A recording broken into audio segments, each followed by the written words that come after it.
Calorosas saudações e parece que a esquerda está em desespero para conseguir aprovar uma moção de rejeição do governo, porque foi recusada. Quem também está em desespero sou eu, pelo vosso like, meus caros. Portanto, metam like e subscrevam aqui o segundo canal para chegarmos aos 40 mil, não é? 40 mil subscritores, já estamos lá perto. E partilhem também o vídeo nas vossas redes sociais afins. Relembro também código Sousa10 na Prozis, no segundo link da descrição para 10% de desconto em variedíssimos produtos.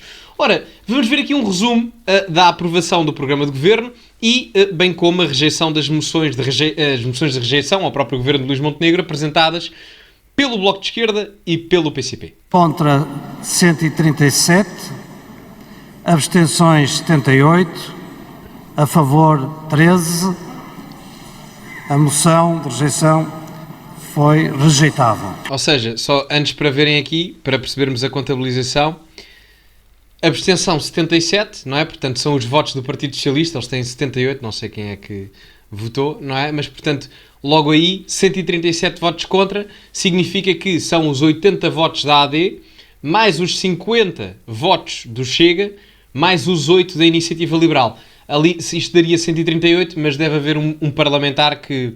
Isto é ridículo de se dizer, mas é verdade, se calhar foi à casa de banho e não estava lá no momento da votação. Portanto, é o que deve ter acontecido. A moção de rejeição foi rejeitada. Claro. Já se antevia o resultado da votação, o chumbo das moções de rejeição apresentadas no Parlamento. PCP e Bloco de Esquerda avançaram com as iniciativas, mas as moções foram rejeitadas. Deixa claro quem se opõe, quem apoia e quem contemporiza com as opções da política de direita. E aqui estamos... O PCP, só antes de ouvirmos aqui a missa arrendamentos, mas o PCP é o partido que menos moral tem para estar a tecer declarações. Porque antes sequer do programa de governo ser apresentado por Luís Montenegro, o PCP já disse que ia votar contra. É que, enfim, não faz muito sentido. Não faz. Eu bem sei que, pronto, quem é comunista tem uma diferença ideológica muito grande de quem é social-democrata. Eu compreendo. Agora, nunca se sabe o dia da manhã. E, aliás, há uma proposta do PCP que está no programa de governo, que é mais interessante. Ou seja, o PCP fez uma moção de rejeição ao governo, a esse mesmo programa, onde até tinha propostas suas, que é curioso. É legítimo, mas não deixa de ser interessante. Depois de 2 dias de debate do programa de governo, num jogo de sombras, num jogo de braços de ferro, de subtilezas artificiais. No debate na Assembleia da República discutiu-se o programa do 24º Governo Constitucional. O Chega deixou um desafio a Luís Montenegro e lembrou as palavras do atual Primeiro-Ministro quando foi debatido o orçamento do anterior Executivo. Antes de irmos ouvir o Ventura, reparem bem, só aqui um pormenor que agora ficou-me na cabeça. Este é o 24º Governo. Vamos para os 50 anos de democracia. Quer dizer que, em média, nós estamos a trocar de governo de 2 em 2 anos. Não é? É curioso. Este é um orçamento Betinho e Pipi. Eu deixo-lhe aqui o desafio.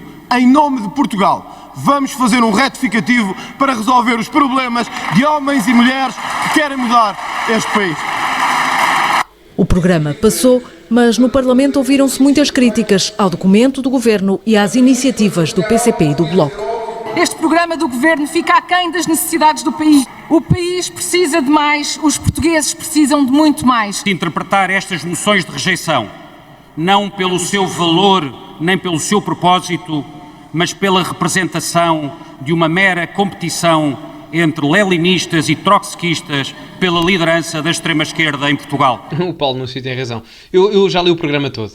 Enfim, umas partes mais atentamente do que outras li só por alto, mas enfim, o núcleo do programa eu já o li.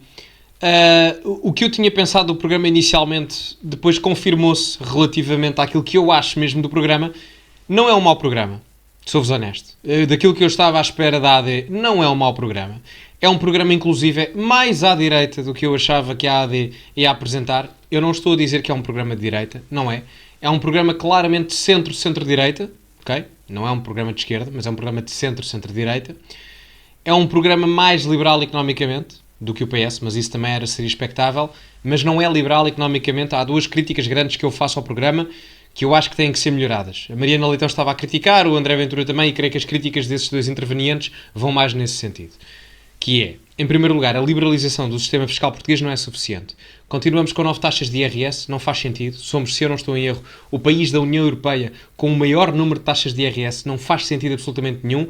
É, em termos burocráticos, complicado para as empresas, em arranjar contabilistas, advogados, etc. É uma trabalheira, é preciso simplificação fiscal e, ao mesmo tempo, a redução fiscal para quem tem mais de 35 anos, em alguns casos, remete-se a pouco mais do que 5 euros por mês.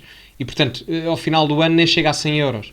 Portanto, não é grande diferencial. A questão do IRS jovem, interessante, mas mais do que isso, não é bom. Outro ponto que eu tenho a criticar é a questão da imigração, que é bem mencionada na questão de ser regulada, mas várias vezes eu creio que aparece a palavra flexível e a verdade é que neste momento não podemos ser flexíveis nesse aspecto.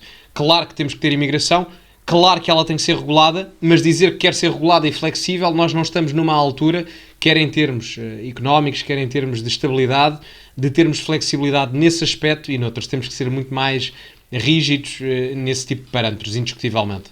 O programa de governo está desenhado para dar tudo a poucos e precisamente porque dá tudo a uma pequena elite, esquece a maioria do nosso povo. Por todas as razões, neste Parlamento e fora dele, rejeitamos esta má política. Então, olha, demite-te. O Fábio Figueiredo, que é líder parlamentar do Bloco de Esquerda, que é um programa de governo dá tudo a poucos e não sei o que mais com esta narrativa da concentração de riqueza. O Fábio Figueiredo, então, que se demita do Parlamento, já que está a ganhar 4.000 euros ao mês, demita-se do Parlamento e dê parte do seu salário a pessoas que necessitem. Não é? Se é uma concentração de riqueza numa pequena elite, o Fábio Figueiredo, que se demita, porque só há 230 deputados nacionais neste país, na Assembleia, no plenário, ele que se demita e dê parte dos 4.000 euros que ganha mensalmente a outras pessoas que precisam mais do que ele, não é? Portanto, para ser coerente com isso, demita-se. Ou então dê parte do seu salário. Mais fácil. O programa do governo que aqui discutimos não deixa dúvidas e sobre ele exige-se clareza. Não se pode ficar a meio da ponte. Ou se o rejeita, ou dele se fica aprisionado. É verdade, o Paulo Raimundo não pode mesmo ficar a meio da ponte, que ele mora mesmo na margem sul, portanto era um bocado complicado.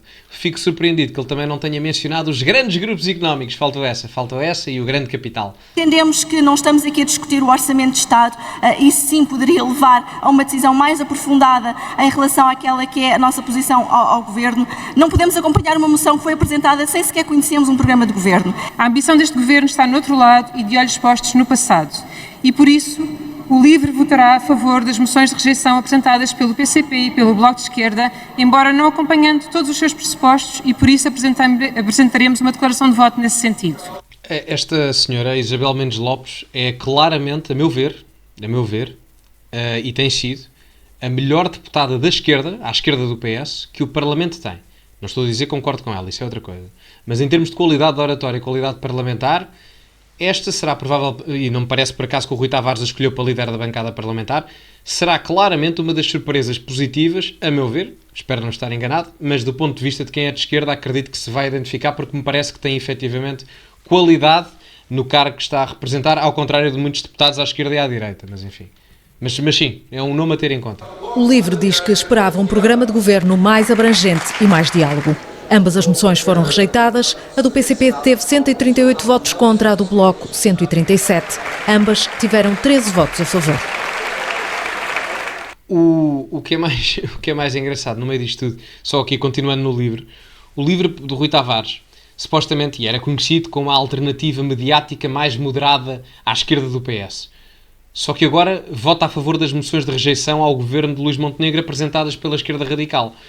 E é curioso porque o que me parece é que o Rui Tavares, a partir do momento em que disse que se fosse preciso até votava a favor, ou não digo que votava a favor, mas se abstinha para passar um governo da AD, para não ficar a depender do Chega e não sei o que mais, a partir do momento em que o Rui Tavares disse isso, eu notei que a comunicação social começou a cair em cima e ele agora parece que fez um rebranding, quase um reposicionamento ideológico, de forma a proteger-se também mediaticamente. Mas isto sou eu, não é? Em todo o caso, resumidamente, programa de governo QB positivo, ok? Diria que daria de 0 a 20, daria um 13, 14, enfim, mas podia ser muito melhor. Intervalo entre o 12 e o 14, diria, dependendo depois de que área é que estamos a falar, não é? Mas entre o 12 e o 14, de 0 a 20. Não é um programa péssimo, não é um programa mau, é um programa suficientemente bom para aguentar as coisas, mas acho que o país precisa mais do que isto. Mais do que isto, mais alívio fiscal, mais controle de imigração, mais potencialização industrial comparativamente a outros setores de atividade, mais diversificação dos setores económicos comparativamente ao que temos agora, porque temos um excesso de dependência no turismo demasiado grande e isso pode não ser vantajoso. Se acontece qualquer coisa como uma questão pandémica, como aconteceu no passado, isso corta por completo uma grande fonte de rendimento e criação de riqueza em Portugal. Portanto, são aspectos a ter em conta. Contudo, por agora, a meu ver, dá para passar. Vamos ver o que é que apresentam em outubro, na altura em que começar a ser elaborado o Orçamento de Estado, e depois vamos ver se o Governo se aguenta ou não. Vamos ver. Eu acho que vamos a eleições para o ano, mas é esperar para ver. Em todo o caso, meus amigos, metam like no vídeo, que ajuda imenso. Partilhem também nas vossas redes sociais e essas coisas todas, vocês já sabem. Subscrevam também o canal para chegarmos aos 40 mil subscritores e relembro que podem utilizar o meu código na Prozis Sousa 10 para 10% de desconto em variedíssimos produtos, no segundo link da descrição. Meus caros, ficamos por aqui. Muito obrigado a todos. Metam like, subscrevam e partilhem. E, como é habitual, acima de tudo, cultivem-se. E até à próxima.